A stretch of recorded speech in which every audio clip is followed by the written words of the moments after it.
दोस्तों को, थोड़ा सा आगे आ जाए जी। क्या नाम पड़ेगा दादा आपका? मुंसरीफ। मुंसरीफ जी, ये बताइए कि आपके गांव की समस्या क्या है प्रमुख? हमारे यहाँ का समस्या है सर जी कि हमारे यहाँ गांव का आने जाने का रास्ता नहीं है।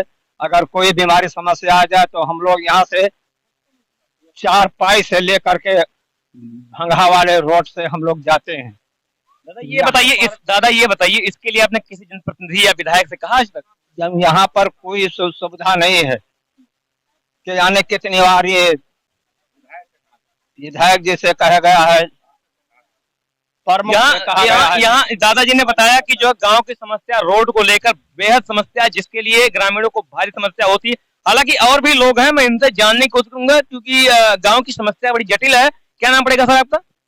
नहीं, आपका क्या नाम पड़ेगा? मोहम्मद शरीफ नाम है। मोहम्मद शरीफ नाम है। तो आप आपके गांव की समस्या क्या है? अरे भैया नहीं, ये गुटखा खाए हुए नहीं बता सकते हैं, माफ कीजिएगा, गुटखा खाए हुए हैं।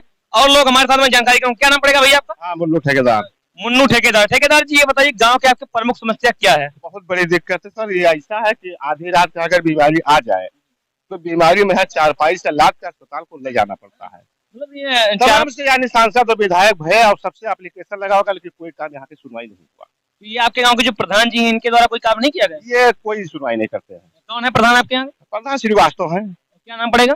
तालाब पर है बीसीपुरा से। बच्चूपुरा के प्रधान जी। तो उनके द्वारा आपने कहा तो क्या कहिएगा? और कहें कि हमारे पास कोई निधि नहीं है, इसका कोई बजट नहीं, कोई बजट नहीं। तो इसके लिए फिर आपने विधायक से कहा होगा? विधायक कहा, सांसद से कहा, कोई नहीं सुना। कितने वर्षों से रोड खराब है? अरे बहुत जमाना बीत गया, वहाँ तो कुछ पड़े नहीं किया आज तक। जब से ये आजाद भारत तब से या कोई काम नहीं। तो मतलब आप लोग क्या चाहते हैं? हम लोग चाहते हैं कि 1 किलोमीटर रोड की बन जाना चाहिए। जरा सोचिए और गौर कीजिए कि ये गांव आजादी के बाद, यानी हिंदुस्तान में गांव है और हिंदुस्तान देश आपका आजाद है, लेकिन आज एक कहावत है कि आजाद देश के गुलाम नागरिक, सेम उसी प्रकार से इस गांव के लोग अपना जीवन यापन करते हैं। और इन लोगों का कहना है कि आजादी के बाद से आज तक हमारे गांव में विकास को लेकर के कोई कार्य नहीं हुआ, जबकि ग्रामीणों का कहना है कि हमने कई जनप्रतिनिधि, चाहे विधायक हो या जो है सांसद हो, इनसे कहा, ग्राम प्रधान हो, इन लोगों से कहा, लेकिन इन लोगों के द्वारा सिर्फ और सिर्फ आश्वासन और झूठा वादा ही मिला। हमारे साथ गांव की महिलाएं भी मौजूद हैं, मैं इनसे बात करने की कोशिश करूंगा क्या है इनकी प्रमुख समस्या। माता जी, क्या नाम पड़ेगा आपका? खातून नाम पड़ेगा। क्या समस्या आपके गाँव की है? बाबू यहाँ बहुत तकलीफ होता है, दुख तकलीफ होता है तो जाए नहीं मिलत है। कौन सा गाँव है आपका? हाजीपुरवा। तो मतलब क्या चाहती हैं आप? ये बन जाए बाबू, बहुत परेशानी पड़त है।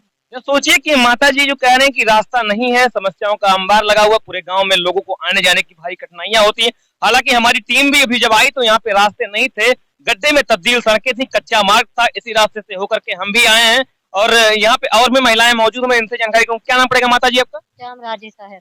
श्यामराजी। कौन सा गाँव है आपका? हाजीपुरवा। क्या समस्या आपके गाँव की प्रमुख समस्या? रोड खराब है तो जाए नहीं मिलत है मरीज का लेकर, जो अगर तबियत खराब है लड़के बच्चन या तो है औरत है या पुरुष लोगन का तो रास्ता नहीं है।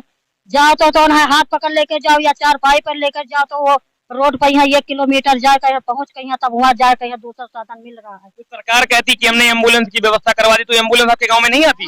नहीं आवत है साहब, 1 किलोमीटर आगे खड़ा रहा था एम्बुलेंस, यहाँ से हाथ पकड़ कर लेके जावा जाता है मरीज का, या खटिया पे यहाँ लेटाए कर लेके जावा जाता है, तब एम्बुलेंस में बैठावा जाता है, तब एम्बुलेंस लेके जाता है। फिर बरसात के मौसम में क्या होता होगा? बरसात के मौसम में यहाँ तो ऐसे चार पाई पे यहाँ ला तो लेके लेकर जावा जाता है और नहीं निकल मिलत है। अपना मरीज दुखी रहते हैं, वो चल नहीं पाते हैं तो एम्बुलेंस नहीं यहाँ आवत है तो चार पाई पे यहाँ वलार के लेके जावा जाता है। यहाँ से कितनी दूर आप एम्बुलेंस पे लेके जाते हैं? 1 किलोमीटर लेकर जावा जाता है, तब वहाँ बैठावा जाता है।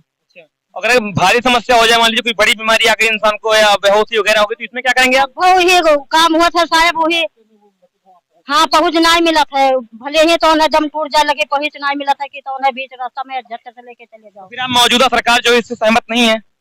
कोई सहमत नहीं है साहब, बहुत लोग से लोग कहा जाता है, जब जब आवत है वोट मांगे तब हाथ जोड़ा जाता है, कहा जाता है कि रोड बनवा दी जाए साहब, लेकिन सुनकर फिर चले जाता है, कोई सुनवाई नहीं होता है। तो इस बार लोकसभा चुनाव 2024 बस 1 वर्ष के बाद होना है, तो इसमें आप लोग क्या करेंगे? न दिन जाए वोट, जब हमारे लोगों का निकास है नहीं साहब तो वोट कैसे दिन जाये? जिसे मान लीजिए आप इस जो प्रेजेंट टाइम में सरकार से सहमत है या नहीं सहमत है? नहीं सहमत है।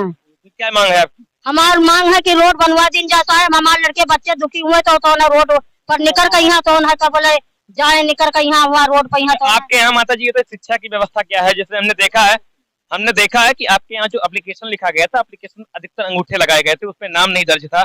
तो आपके यहाँ शिक्षा की व्यवस्था क्या है? विद्यालय यहाँ पे कहीं है, सरकारी विद्यालय कोई? कहूँ नहीं है। फिर बच्चे आपके पढ़ने कहाँ जाते हैं? पढ़ले तो गुगौली जाते हैं। कितना दूर है आपके गाँव से? बस 1 किलोमीटर है तो है उन्हों रास्ता में यहाँ नहीं है, रास्ता सही वैसे तो उन्हें का बोले बूढ़ा तो तो नहीं लिया पानी में यहाँ वजत वजत जाते हैं। ये गांव की समस्या आपने सुना कि माता जी ने बताया, कितनी जटिल समस्या। सोचिए और गौर कीजिए कि जहां पर सरकार एक तरफ कह रही है कि हमने विकास की गंगा बहाई है, वहीं दूसरी तरफ अगर ग्राउंड पे उतर के देखा जा रहा है तो वहां पे विकास की गंगा की कहीं नामो और निशान नजर नहीं आ रही। अब जरा सोचिए और गौर कीजिए कि हिंदुस्तान में उत्तर प्रदेश सरकार के द्वारा जो विकास की गंगा बहाई जा रही है, सिर्फ कागजों में है या फिर धरातल पर है, जो चीज आप सच्चाई देख रहे हैं। हालांकि इंडो नेपाल बॉर्डर सीमा के समीप स्थित ये गांव है, गुगौली खुर्द का मजरा हज्जीपुरवा है, जो बॉर्डर डेवलपमेंट के तहत इस गांव का विकास भी होना चाहिए, लेकिन यहाँ के ग्राम प्रधान हो या जनप्रतिनिधि, किसी के द्वारा किसी भी प्रकार का कोई विकास नहीं किया गया। ये गांव के लोग आजादी से अब तक गुलामी का ही जीवन यापन कर रहे हैं। और भी लोग में इनसे जानने को, क्या नाम पड़ेगा भैया आपका? मकसूद जी, ये बताइए कि आपके गांव की प्रमुख समस्या रोड है, लेकिन इसके अलावा भी और कोई समस्या है?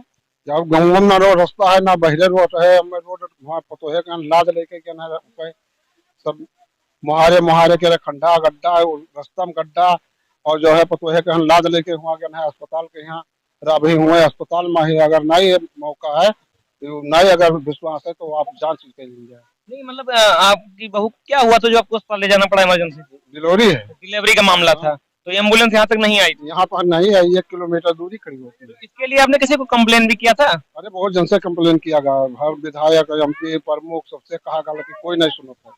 फिर मतलब जैसे ये लोग वोट मांगे आते हैं तब तक कहा जाता है, लेकिन हाँ बन जाए लेकिन नहीं बनता है। फिर 1 साल बाद लोकसभा चुनाव 2024 का, जिसमें सांसद को चुनना है, जो प्रधानमंत्री जी हैं आपको भारत के, इनका चुनाव होना है और इसमें सांसद चुने जाएंगे, तो इसमें आप लोगों का क्या विचार रहेगा? जब रोड बन जाएगा तो हम हाथ उठा के गाँव भर वोट देंगे, नहीं तो नहीं देंगे। यानी वोट का भी बहिष्कार होगा। तो ये आपने सुना कि दादा का कहना है कि इनकी जो बहू थी वो प्रसव पीड़ा से त्रासती रही और इन लोगों के द्वारा अपनी जो है पर्सनल सुविधा से जो है चारपाई के माध्यम से उसे हॉस्पिटल तक पहुंचाया गया, यहाँ तक एम्बुलेंस की सेवा नहीं पहुंच पाई। और इन गांव वालों का कहना है कि ऐसी समस्याओं से जूझते हुए हम लोग इस बार लोकसभा चुनाव 2024 में मतदान का बहिष्कार करेंगे यदि हमारे गांव का विकास नहीं हुआ। जरा सोचिए और गौर कीजिए आप भी कि क्या इन देशवासियों को, इस हज्जीपुरवा गांव वालों को विकास की जरूरत है या नहीं? यदि जरूरत है तो आप कमेंट कीजिए हमारे इस खबर पे और बताइए कि इन गांव वालों को भी विकास की जरूरत है। अगर नहीं है तो कोई बात नहीं, लेकिन इन गांव वालों का जो रिएक्शन है, जो एक्शन है 2024 लोकसभा चुनाव, उसमें मतदान बहिष्कार करने का पूरा कार्य किया जाएगा यदि गांव का कोई विकास नहीं हुआ। तो सबसे पहला मुद्दा है इन गांव वालों का रोड, उसके बाद में तो गांव की प्रमुख समस्याएं हैं। हालांकि गांव में नालियों में भी कीचड़ भरा हुआ है, नाली चौक है, उसमें से गंदगी है, जिसमें आए दिन बीमारी भी गांव वालों को बनी रहती है। तो बने रहिए SB न्यूज के साथ। अनुपम मिश्रा की रिपोर्ट, कैमरामैन KV गुप्ता।